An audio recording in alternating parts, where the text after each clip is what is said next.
All right, everyone, I'm just going to check real fast to make sure that we are live as usual.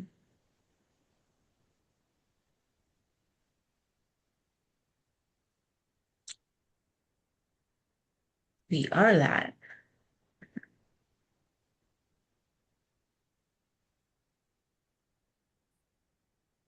I'm going to be sharing it to a couple pages, to Caribbean American Diaspora on Facebook, Caribbean Rhythms Radio Network.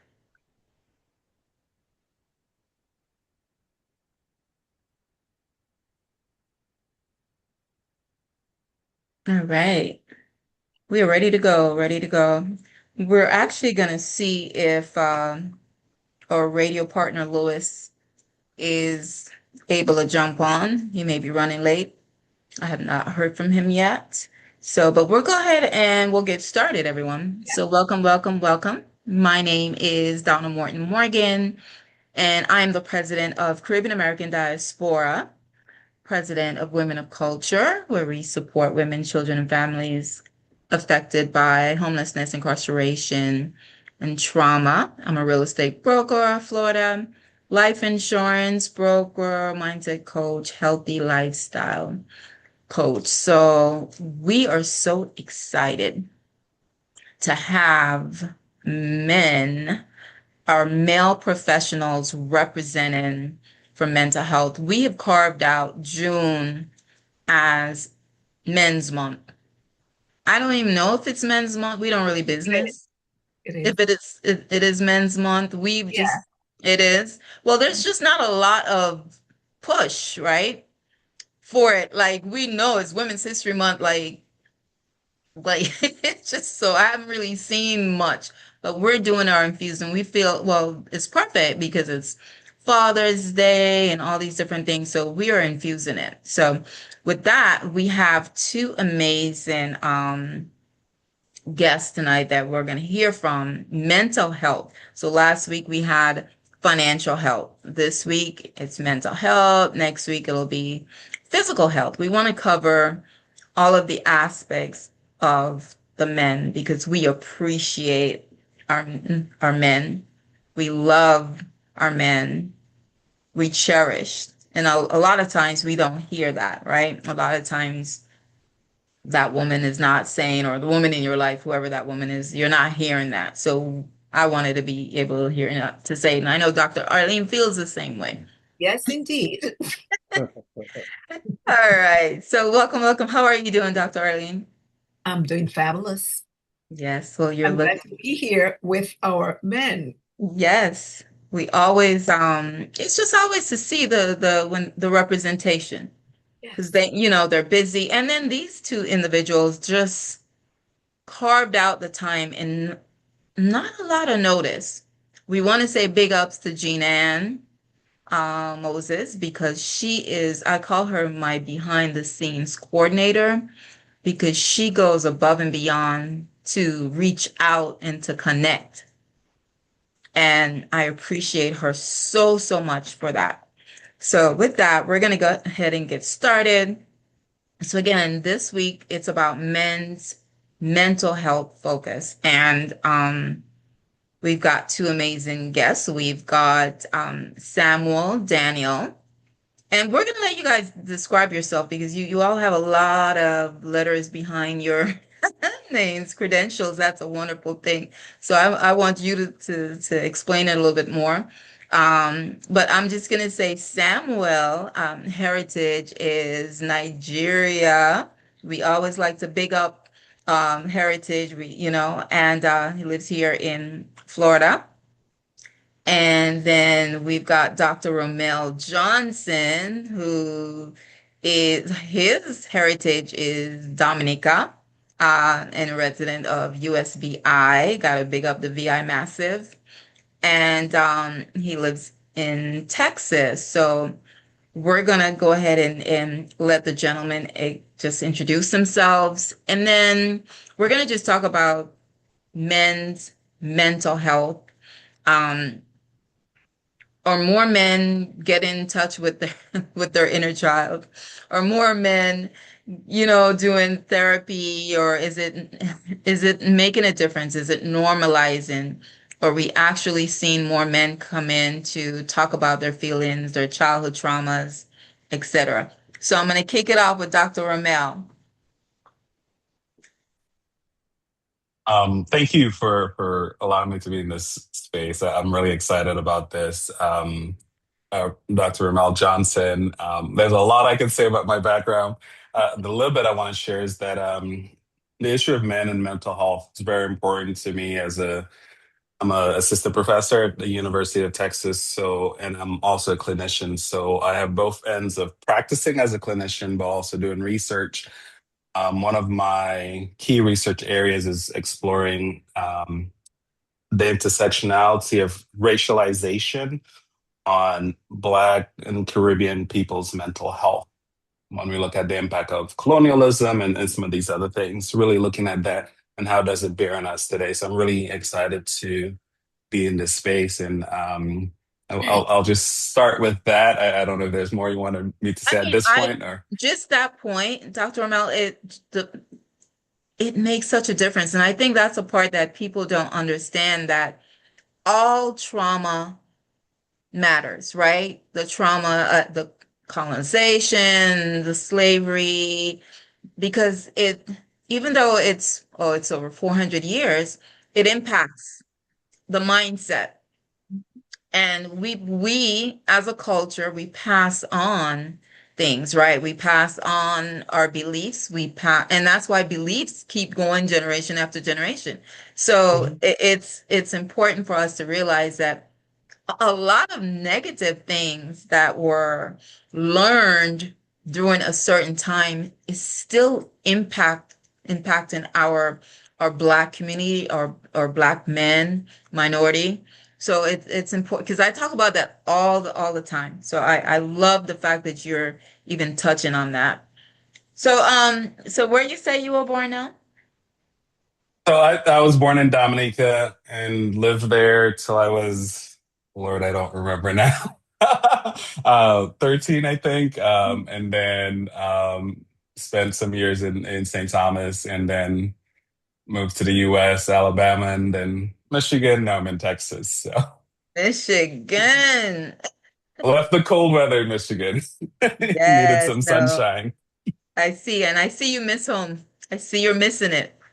Yes, yes, definitely. Definitely. All right, and welcome, Samuel. Tell us about you. Yes, please. It's an honor for me to be on here with you guys. Thank you for giving me this opportunity. My name is Samuel Daniel.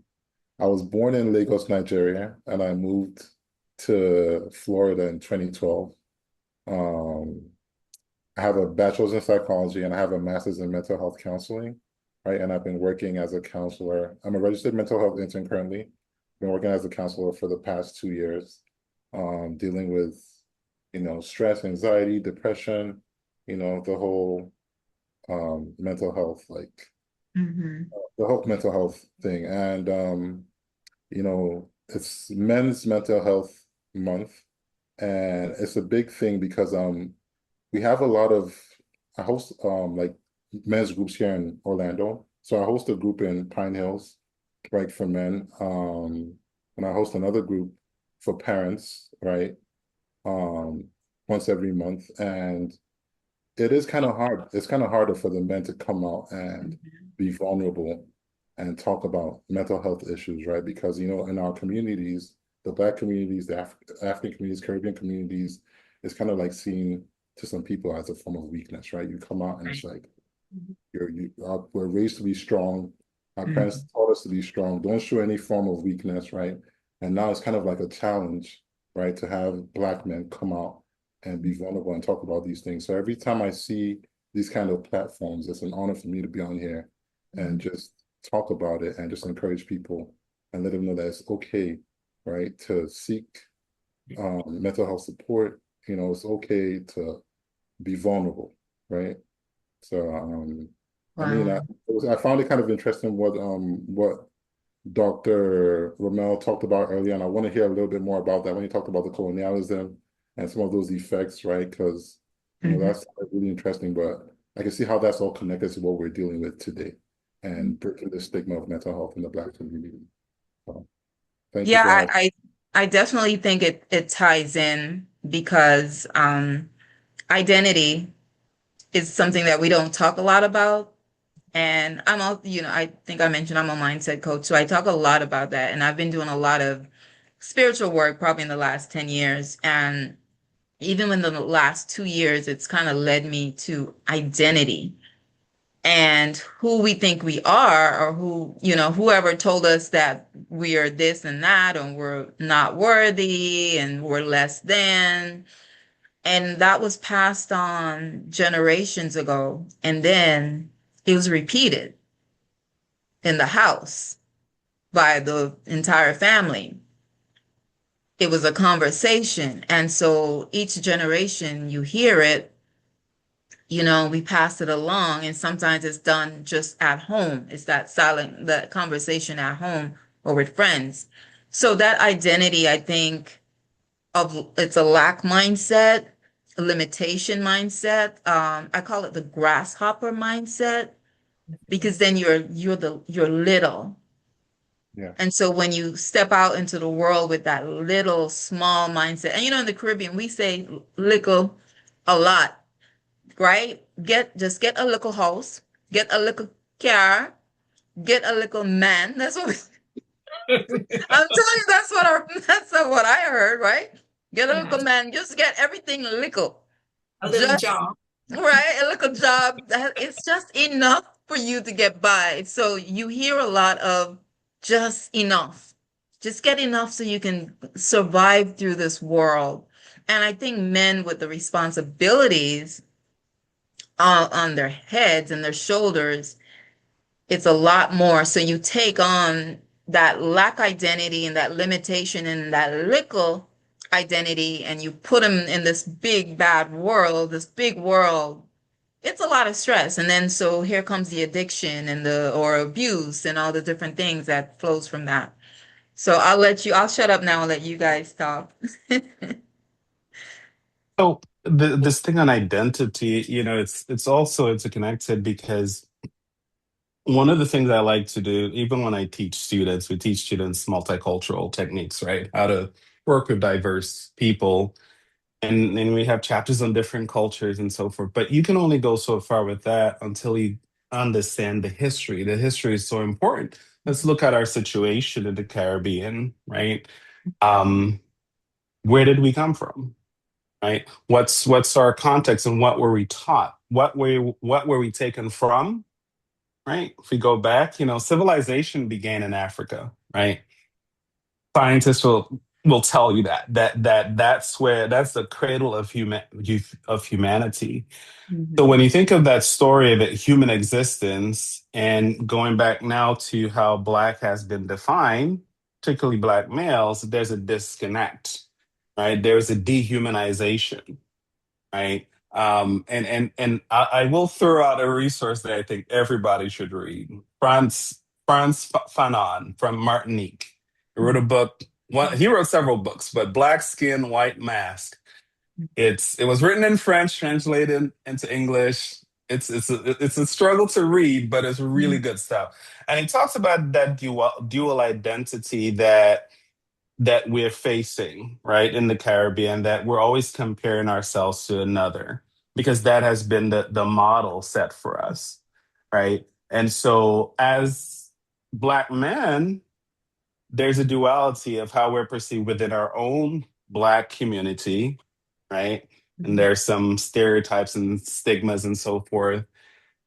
And then there's the external, how we're being perceived and defined, right?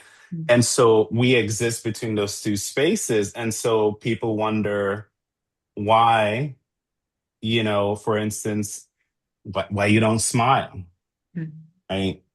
You're perceived as a threat. You're perceived a certain way. And so within your community, you have to wrestle with that. How you're seen by your family members, your women, your culture. And externally, there's that perceived threat, right? And so walking in within that framework. So one of the things I really like to stress is humanizing, both that we as Black men need to humanize ourselves, right? Because one of the effects of colonialism was to dehumanize us, Right. right? One of the classic stereotypes is the Mandingo stereotypes of Black men. Goes way, way back, right? Right? That Black men were hypersexual, right? They're physically just outlandishly strong, right? And that might sound good, but that's a dehumanization because now that was a sales technique.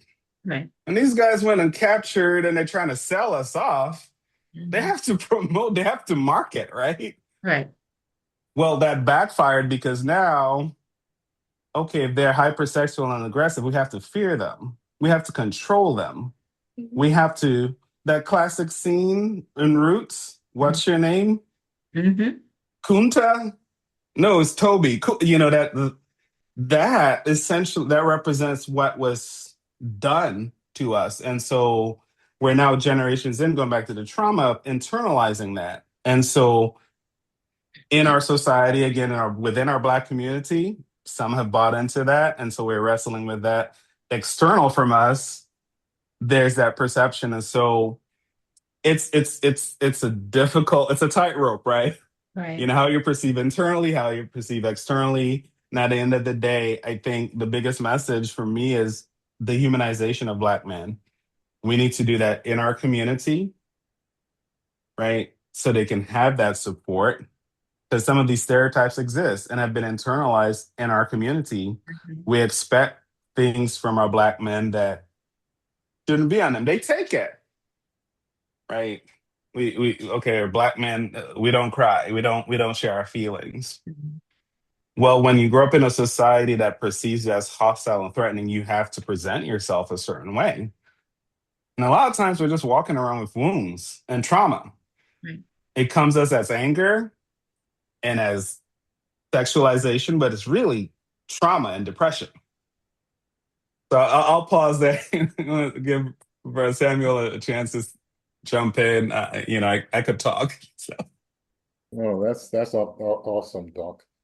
And even though I'm not from the Caribbean, right, I have a lot of Caribbean friends, and I feel like, we have very similar experiences. The colonization effect, right? When I was growing up before I came here, there was a very common thing, like with the third world countries, right? You experience, a lot of oppression by the system, from the system that stems from colonization. Now, let me explain this a little bit further, right? At home, there's a whole big thing in our culture, of the Black culture, about respect, right? You see an older uncle, an older aunt, you have to be very respectful, right? You go out to school, right? You have your teachers and all that. Like when I was growing up, I grew up in the early 90s, so it was still very formal kind of education for me, right? So yeah, hey, if you don't do your assignments, you're getting a little smack, right? And you have all this and all this and all this, and you just have to keep all of that in, right? And now you become an adult, and there's now pressure on being the ultimate provider, right? Right? We have these pressures of becoming like ultimate providers, right? For some people that come to the US, you have immigration stress on top of that, right? And you get here, now you're worried about immigration, so it's just like, it just seems like for a lot of men, a lot of Black men from the diaspora, right? It just seems like there's just pressures from all angles, right? And the only solution we've been taught is be strong, right? And it's something that has been taught to our parents, our grandparents, where they don't even understand where it came from, right? And that's the thing about colonization. I like to say, I mean, like, for example, where you're from, sir, the U.S. Virgin Islands. When did you guys get your independence? What year? Man. They're Americans. We're that's a whole complicated that's okay. So thing. let's not, again, we don't have a lot of time for that. But what I'm saying is like, it's pretty much everything is still pretty recent, right? So we're all still in the stage of just understanding ourselves, right? And rewriting our identity because there have been so many negative influences on our identity, right? And that's why you find, that's why I feel like it's a lot harder for um, people to come out and look for help, right? A big thing I noticed here in Orlando is immigration, right? A lot of my Caribbean clients, like the main frustration they're having is immigration, right? There's a lot of fear, living in a lot of fear every day, right? They're in the process, or they haven't started the process, and it's something that's causing a lot of stress for them. And while this is going on, some of them still have kids, right? Some of them have families that they have to take care of, so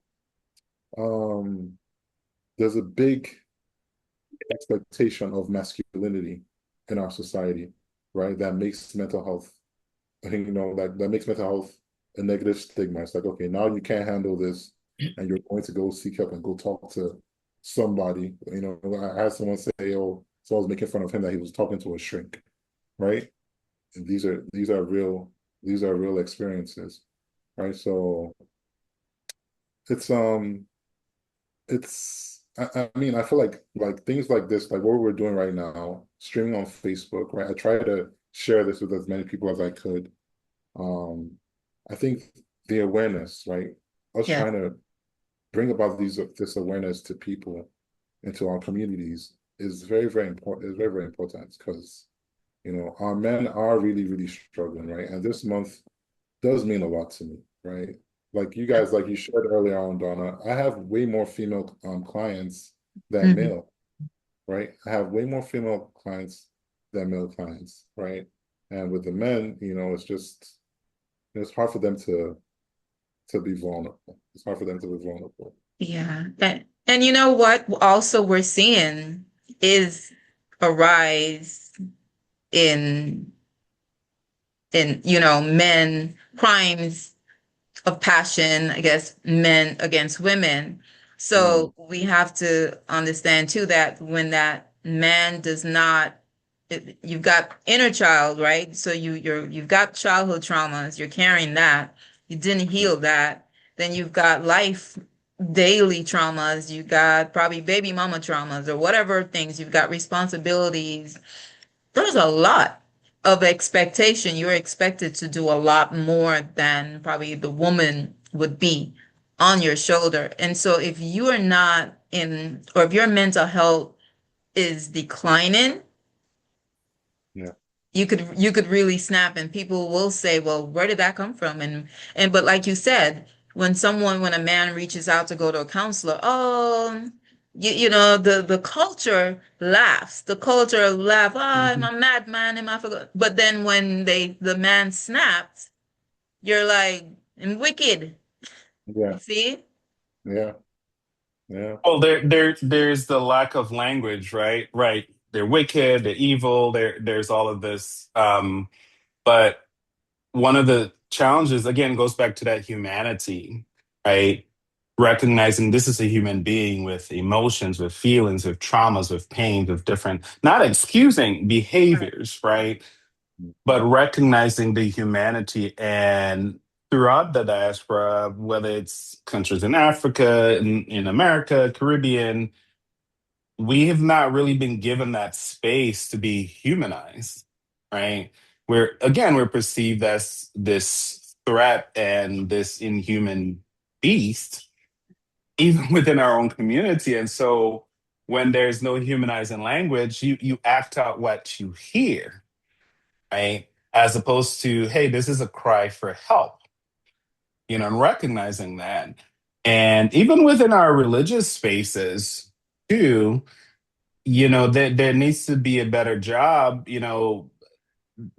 because some of that toxicity of what it means to be a man in a westernized sense is pushed from the pulpit, some of our pulpits, right? So even within, I can speak about Christianity, that's been my experience. I know other people have other faith traditions, but I've seen that. And that's an area too that we need to be careful with. I'm a person of faith. I believe in the message of Christ, but I have to say that we have issues there too. People like to quote, for instance, wives, submit to your husband, right? Right. Because I'm in charge and she has to listen to me. And well, that's a westernized, Europeanized construct of that verse. Because you read that whole context, Paul says the husbands should love their wives as Christ loved the church. And what did Christ do for the church? He sacrificed and he served the church. Right. So our ideology of what it is to be a man, where is it coming from? Right? Where is that, it's a westernized construct again, right? Let's go back to our roots. How do we define manhood? Manhood that embraces emotions, manhood that you see it in the Bible. Jesus wept, Jesus was emotional, right? Mhm. So, this idea of this indestructible, you know, just Right. angry and all of that. No. So, where are we getting this ideology? Someone sold it to us, but it's Mhm. not the truth, right? Being a man is more complex than just a sex object, Right. than just someone who works and provides, right? Being a man means, their feelings, their thoughts. There's complexity to being a man. And again, it just goes back to we need to humanize ourselves as Black men, and our community, our women, our families need to affirm us with that context. So then, yeah, allow us to have space to cry, to feel vulnerable, right? And still respect us. That's true. And the culture gets passed on I don't know how it is in African culture, but I know Caribbean culture, Jamaican culture, especially, like you said, things are passed on. So you grew up seeing that uncle or daddy or grandpa had five women all at the same times juggling. So if you now, as a young man, if you're not doing that, you're not cool, right? So all these things just get passed on. And just like the mindset, the identity, and that's their identity. Like that's what makes you a man, right? If you have five women at the same time juggling and and all of that. And not saying they all know about it, because it's not that they all know about it and it's a respectful, it's you're juggling four or five different women. And so we have a warped mindset that's been infiltrated by, yeah, colonizers long, long, long, long time ago. And I think if we started implementing more, I do a lot of girls, even back home in the Caribbean, I go and I do, last year I was in Turks and Caicos, but it's all about girls, youth empowerment, right? And I feel like we need to do men's empowerment, but a lot of times we don't have the men that's stepping up. And I feel like the boys need to hear from that man versus me as a woman. But I would love to see that space where more men are saying, let me do a youth camp just for men, because they need to learn from someone like you. Because maybe no fault of their own. All they have is negative. All they have so far is the little mindset. All they have is the having five women at a time mindset. Some of them, all they have is the scamming mindset, right? Because it's passed on in their culture, in their household, in their communities. So, um, I think if we had more, even if it's on Zoom, I've done youth empowerment before on Zoom, Caribbean, but again, mostly girls that showed up from different Caribbean countries. But I think implementing something like that, because obviously to fly out, stay somewhere. But I think with someone like you gentlemen that are professionals and mental health professionals, along with like mindset coaches and things like that, we could really, really make a difference. I'm just throwing that out there, because if we don't disrupt it, it just continues. You'll be having the same conversation 5, 10, 15, 20 years from now. All right. So that's the thing with the whole generational curses or generational cycles. It just keeps on ticking and keeps on going until somebody, either in the family, is strong enough to disrupt it, to recognize it, and then disrupt it. And I will say that that whole mentoring piece is huge, and it has exists in our communities for a long time, and well, especially the rise of social media and just being exposed to all sorts of things. Some of that has kind of been diluted, but that definitely has been a force within our community. I completely agree with you. On that, the need for it to continue that, definitely I've done that and will continue to support things like that. The other thing, I wanted to highlight too is that I have seen a change with younger men, mid 30s downward, being more open to mental health, recognizing, utilizing, because they're learning the language, right? Their parents didn't have the language to say this was trauma, this was abandonment, this was abuse, right?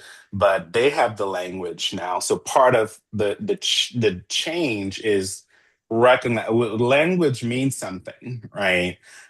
I didn't realize I had trauma till I was a mental health counselor and learned the term. Oh, that's what that's called. It's like, this is a thing. This is what people call it. Yeah. And when you know what people call it, oh, here's how you work and deal with it. Like, you don't have to stay with it. Mhm. Trauma can be healed, right? It takes work, right? Trauma seeks resolution. At the end of the day, the simple way that I define trauma is the brain is stuck. You've gone through something and the brain just doesn't know how to Mhm. process it, right? And so all these symptoms are as a result of that. But once you process and work through it, you get out on the other end actually more resilient, right? So I think the continue to teach people these language, the language of mental health. Hey, this is what this is. This is what depression is. It's not just you're just, there are different terms people use, but no, you don't need to go get another job or you're not bored. Like this is what this is, and there's a way you can work with it. You may need medication out depending on how severe it is, but group therapy or talk therapy might do the trick. Exercise, physical activity. There's so many things you can do. So I think like there's definitely a generational shift. I will acknowledge that, and I see that some of our older generation are still Yeah. buckled in and hard Mhm. to reach. But I am hopeful for our younger generation. I have started to see that trend of younger men, younger Black men, Caribbean, the whole diaspora, Mhm. seeking it, more comfortable seeking it now. How about you, Samuel? Yeah, I do have a couple of younger men as clients. There's a huge Haitian population here in Orlando, so I have a lot of Haitian clients. I have more women, but every time I go to these like community events, I always have young men come sign up and start to see me. And I've gotten a lot of my clients like that from these community events. So yes, there's definitely like a change now with younger people being more accepting of mental health, right? They're willing to talk about it, right? They're willing to be vulnerable, and they understand that strong men talk, strong men heal, strong men ask for help when they Yeah. need it, right? So these are things that um the younger generation is starting to be aware of, right? Yeah. I love that quote. And if you guys, if you have any positive quotes or anything, definitely share it to me so I can, because we need to be plastering that all month, like that. Strong men heals, So if you've got any quotes, I can even, if you have the quotes, I can put it on I have AI, so I can create, but I think they need to hear things, words like that. Strong men heals, because I think that is a big percentage of unhealed trauma. We talk so much about little girls and the unhealed trauma for the woman, but I don't think there's as much enough emphasis on the unhealed trauma for that little boy then that grows up or at whatever age. So I think we need to spend more time on that, and we need to just enlighten on so many different levels and get rid of that mindset, the things that don't serve us, the things that are not truth. The lickle mindset. We need to get rid of that lickle mindset where we're amazing people. You guys are amazing men. So you're not, we are not grasshoppers. But if we take on the mindset of a grasshopper, we will be looked at as a grasshopper. Can I add something else? I don't know where we are with time. No, go ahead. We're good. The another thing that is important, and this is where our women come in, is not just supporting, but holding us accountable. And what I mean by that, one trend I've seen is that now for decades we've had an increase of women getting college degrees, right? So now we're at the point where women have more education than men in our community on average. So you see that in relationships, how that plays out. It means that the women are making more money, right? And what that translates to, right? So again, it depends on how one defines being a man, right? So dad, grandpa probably was perceived as a provider. I'm the man of the house, I provide, and that's my role. Usually mom, grandma was probably a stay-at-home mom, right? Would put up with certain behaviors, right? Because who's bringing in the money, right? What happens when I don't need your money? I don't need you to provide for me.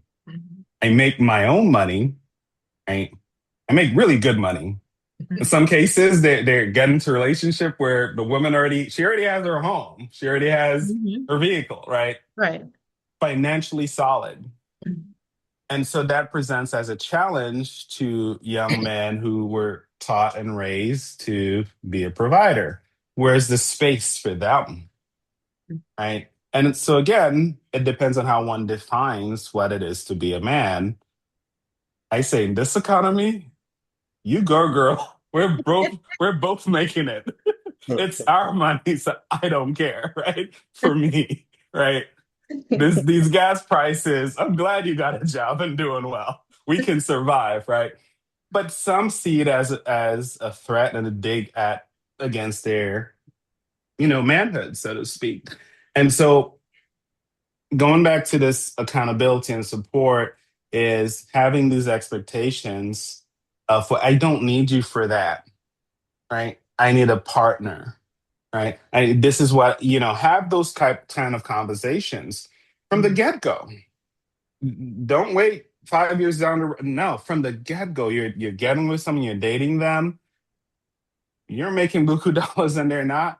It can be okay. I know some people have different standards. They want people to make a certain amount. And I really look at how he defines himself, right? If he's comfortable in his manhood, it shouldn't matter because, hey, that's not the only thing he's bringing to the relationship. So I have seen that trend where the women are looking for more than just, right. What was that song? I think it was Brandy, can you pay my telephone bills and all of Can that. you pay my bills? Right. That's not the song of this generation. That's like, it's Miley Cyrus. I can buy myself flowers, right? I don't need you for that. But I need you as a man to be something different. Can you bring it, right? And having that honest conversation and dialogue and expectation and holding the men accountable to that, right? That I'm looking for a partner. I'm looking for someone who can support me. This is what I want to do in life. If you're not it, then, this can't work out, right? Having that early conversation and that expectation. Because sometimes, unfortunately, it's not paired well and it just doesn't Right. work out. And that's it. It's not paired well. Sometimes things are just not paired well. It doesn't mean that it's them or you, because someone Right. else can go to someone else and they are like, you're like, what the heck? They're paired awesome, right? Yeah. And I think also one of the things when we rush into relationships too, especially when we're younger, is we're not having the conversation about children, rearing children, religion. So look at Mm-hmm. all these things that in the household that the man and woman has to face together, not just the finances, but what if one's this and one's Muslim, one's Christian, one if one believes in spanking and one believes in no spanking. It's so much pressure on families these days. And then now we've got Mm-hmm. all the eating and stuff that they can't eat. And, so it's a lot more than when in my time, in our time growing up. So there is a lot more pressure. But yeah, I think when the man, I think I don't know if it's biological or something in the DNA that, that providing financially is that, yeah, I'm a man. Because a lot of times we see men that's all they do and they feel like they're a man and they It's do nothing else. They don't, right. they're not able to show emotions and, Right.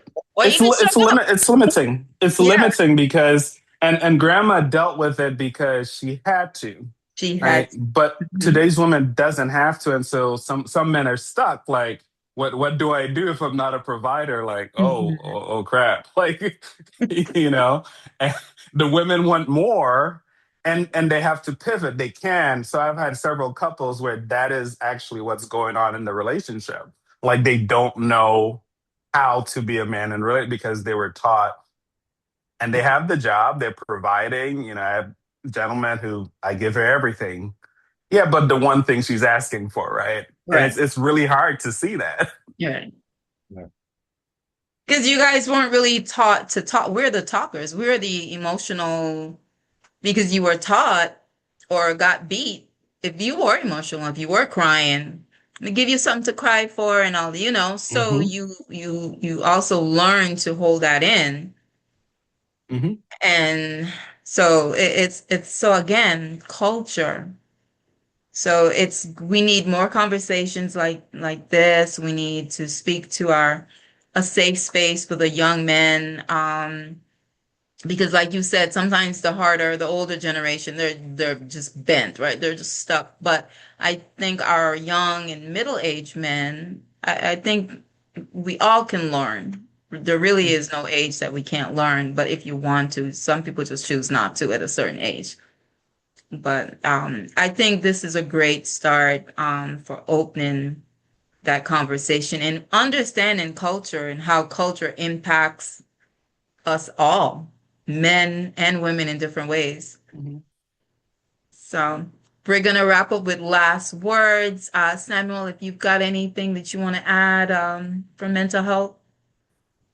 Um, Nothing, but just like, I mean, as there's a way I could post it, but what I said earlier, just as an encouragement to the men out there listening to this right now, strong men talk, strong men heal, strong men ask for help when they need it, right? So, you know, carry that with you, and if you need help, look for it, right? That's true strength right there. Is there a number for you, Samuel, or are you private, or so people can get a hold of you, or Facebook, Instagram, anything? Yes, I have an Instagram. It's Counselor Sam 91. And I'll send you my phone number. I'll send you Okay. like those details for our Okay. next. We'll put it on the bottom of the link.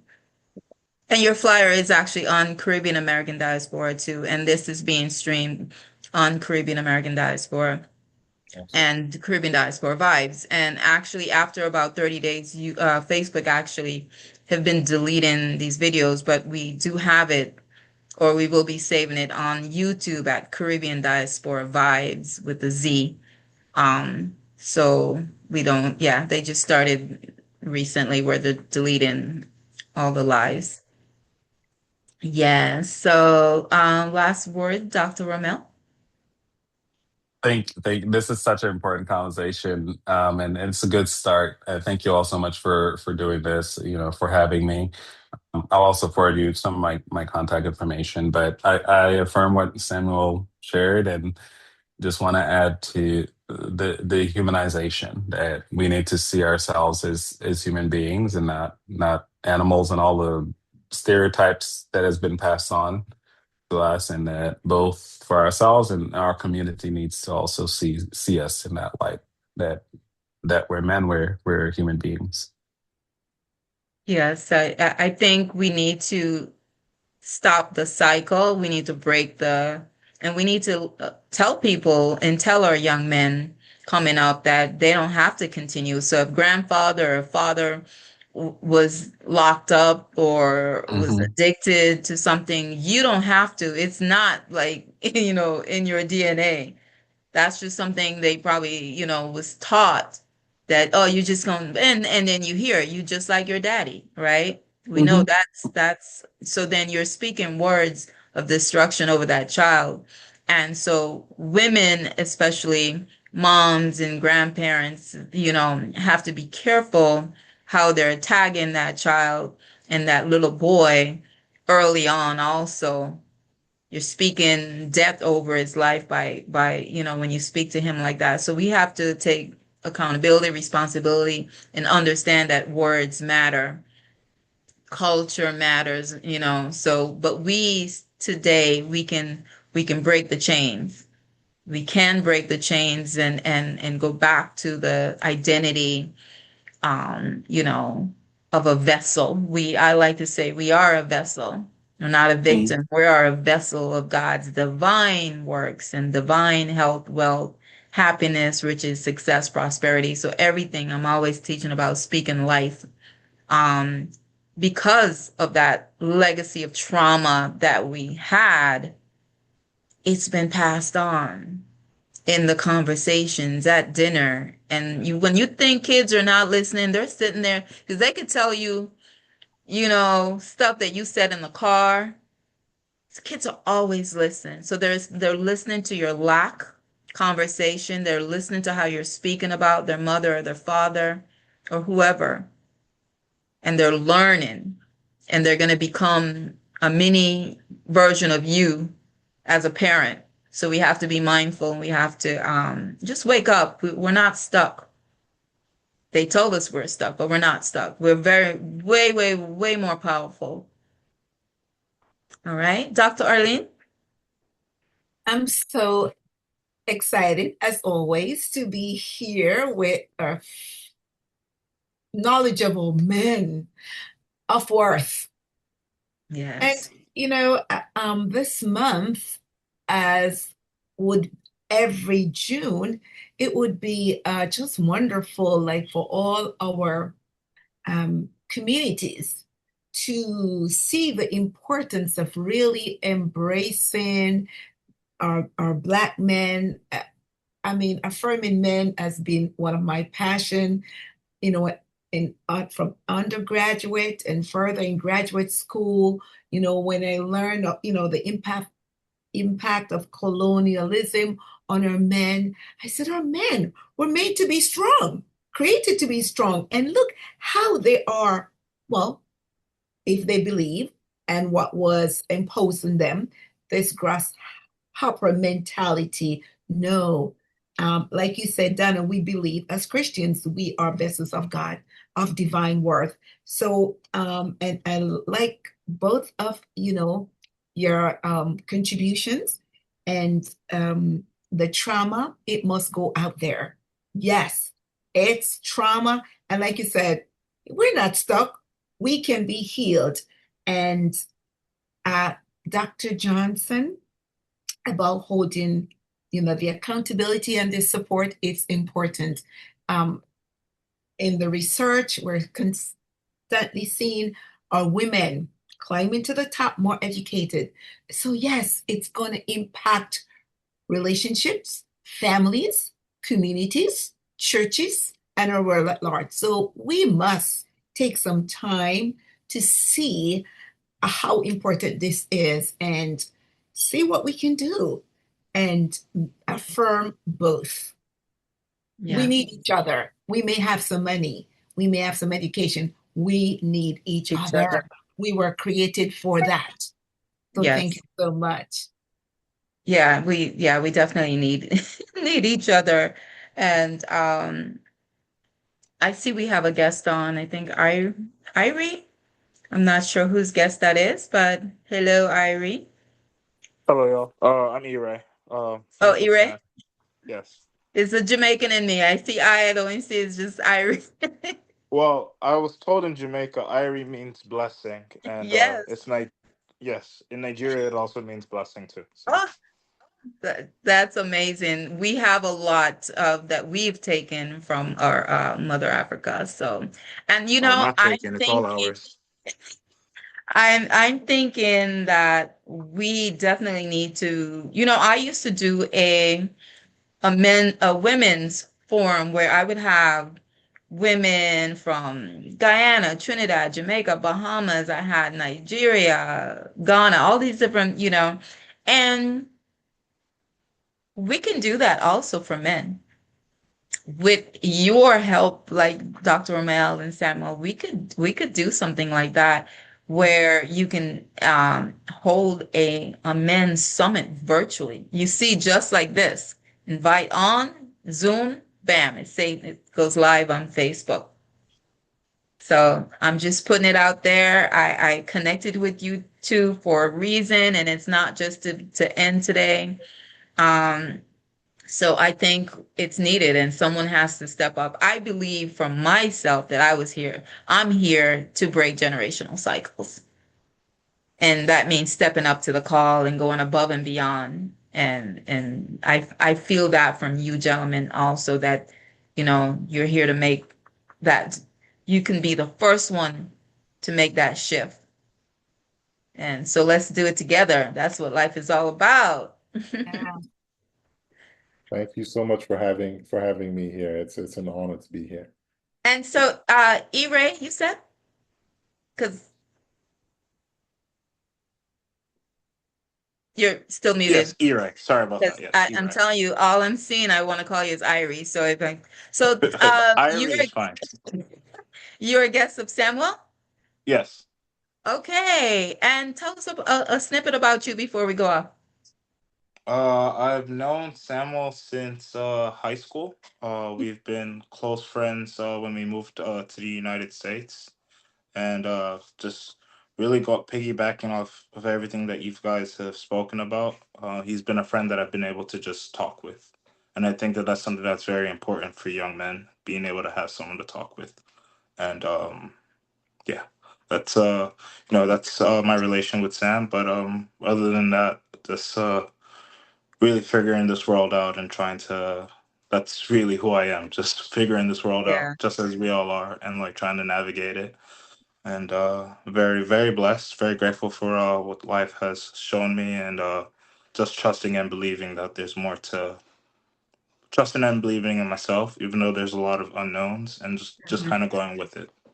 Uh, Something that you guys had mentioned earlier, that a lot of things are really unknown to us. Like I feel like, especially for like our generation, there's a lot of things that we're doing for the first time, and just knowing that I'm not alone in that really means a lot. Mhm. Yes. It's wonderful to have that support. And I think a lot of times women, we are blessed in that where we've got support. We've got so many different, or at least a group of women that we can connect with and talk to for every little thing. And so that helps us because yeah, this is a world that has a lot of rolling parts, right?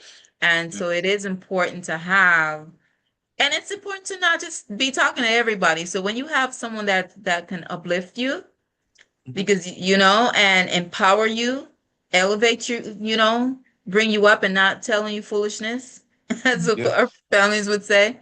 So that's important too, because sometimes, our younger people will listen to the negative things to go do this, go take the easy Mm. way out and things like that. So it is important to have someone, and I think you need more men's support group. Mhm. I agree. I believe you guys should do because the thing is, and one of the reasons, as you see, women, I'm a real estate broker. Women are buying and have been buying homes left and right without men now. It's just like automatic qualifying by themselves. So, but we also do a lot of inner work, right? We do a lot of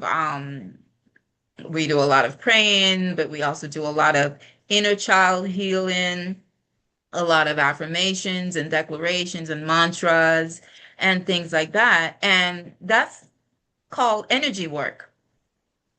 So whether we believe on that piece, that's a big piece. When we do that energy work, we're actually clearing negativity. We're clearing generational curses and cycles from our space, and we're blessing our children and blessing our lives and everything. So I think women that understand on that level also are doing a lot better than the average. And I would like to see more men step into because that's who we are. That's who they try to suppress us because if we have that power of again mindset, not the grasshopper mindset, then we would be unstoppable, right? Mhm. Yeah.